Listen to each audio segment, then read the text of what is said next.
Revenons-y, celle qui est à l'origine du visage de Tamara. Je la trouvais intéressante. Ensuite, les flics m'ont sauté dessus. Je me suis encore fait casser la gueule.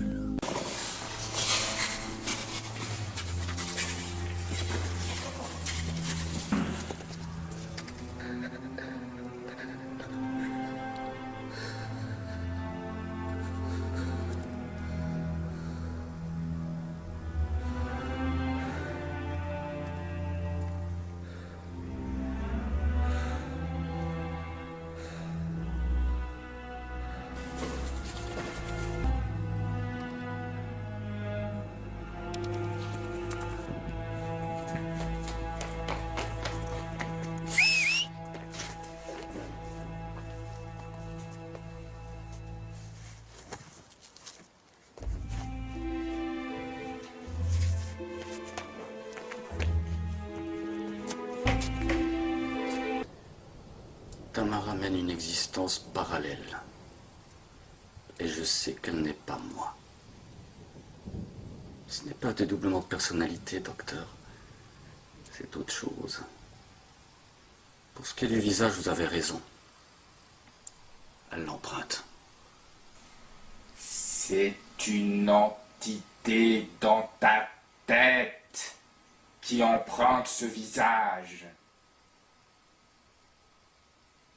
Peut-être à cause du choc de ta brutale arrestation, mais maintenant elle vit et se débat. Et elle veut nous dire quelque chose. Pourquoi Tamara est devenue ce qu'elle est? Une conscience propre qui se distingue de toi? Ou peut-être un regret matérialisé dans ton esprit? C'est ce que je voudrais démontrer.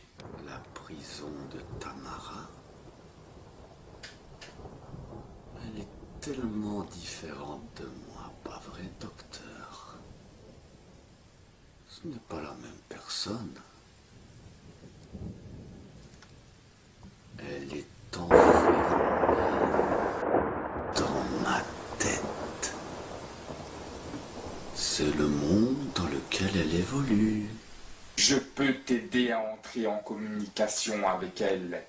Ainsi, elle nous dira ce qui, en dépit de tes crimes, peut t'apporter la guérison au mal dont tu souffres. Concentration, entrer en contact avec elle. T'entends ce que je dis? Tu es Dieu dans le monde de Tamara. Tamara est le paradoxe. Je suis son monde, mais elle n'est pas moi. Elle doit pas avoir conscience de moi ou son monde s'effondrerait. Sofiane lui a sauvé la vie dans cette fiction. Toi-même connais-tu un certain Sofiane? Qui est Sofiane en réalité? Et l'enfant de Tamara, que représente-t-il? Je ne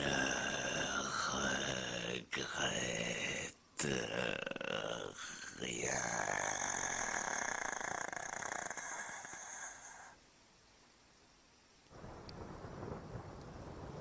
Y voilà le regret. Tu aurais assassiné une certaine personne, mais tu l'as regretté. Ce fut le meurtre de trop, pour je ne sais quelle raison. Ce qui nous amène à Tamara, sa fonction. Te racheter, tenter de t'apporter l'équilibre, car tu souffres. Si je lui dis qui elle est, nul ne peut prévoir sa réaction.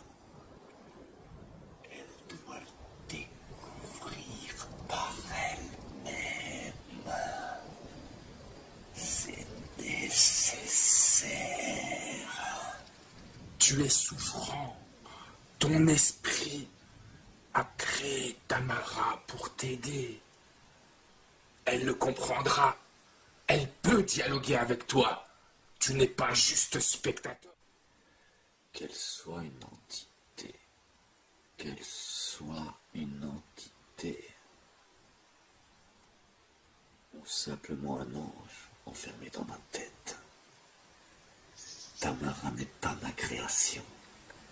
Elle se bat contre mon univers. Et seul Dieu lui permettra d'en sortir. C'est comme une épreuve pour elle. Mon esprit et son champ de bataille. Si elle t'empêche d'y voir clair et de me dire les circonstances du meurtre de Sofiane, détruis-la. N'hésite pas. Elle n'a rien d'humain. Elle me paraît plus humaine que vous. Sans comprendre sa vraie nature, elle cherche une sortie, une issue. Elle grimpe les échelons, ceux de la vérité. Je ne peux qu'admirer et l'imiter. Tu veux l'aider? Pourquoi ne pas t'aider toi-même? Reconnaître ton regret. Raconte-moi pour Sofiane.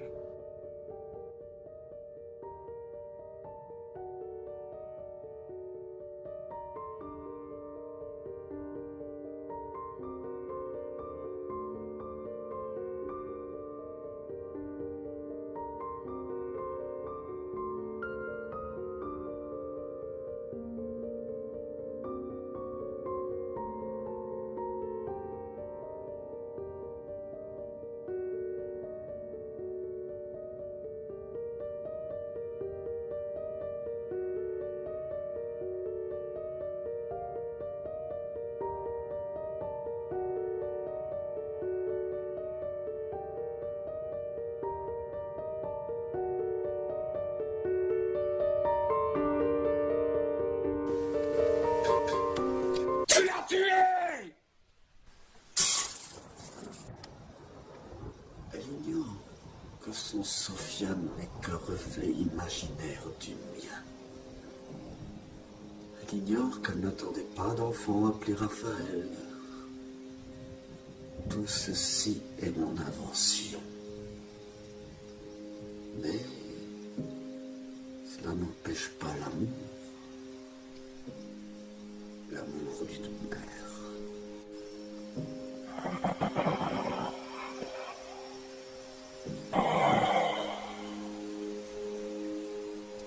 Je ne comprends pas.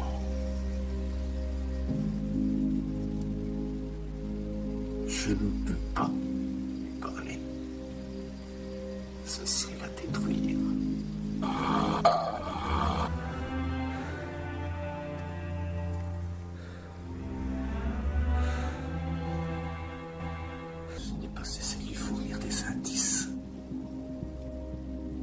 Son combat se déroulera dans le couloir de la mort. Elle y passera le test du miroir.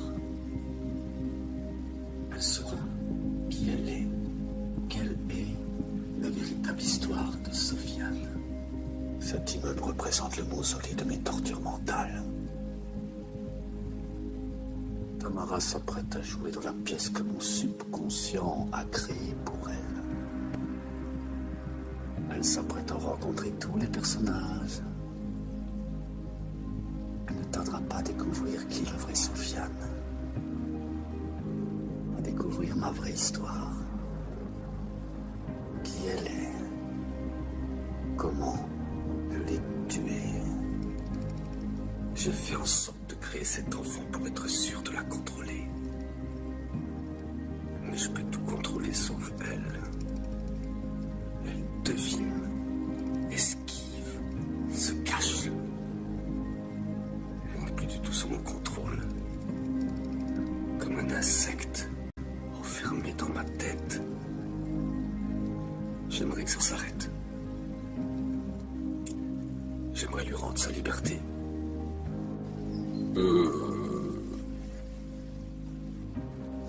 Tamara a des sentiments et on peut lui briser le cœur. Le seul moyen de la détruire. Tuer Tamara. Que dis-tu? Répète-le-moi. J'ai fait en sorte qu'elle perde cet enfant pour être sûr de la contrôler. Comme un insecte enfermé dans ma tête.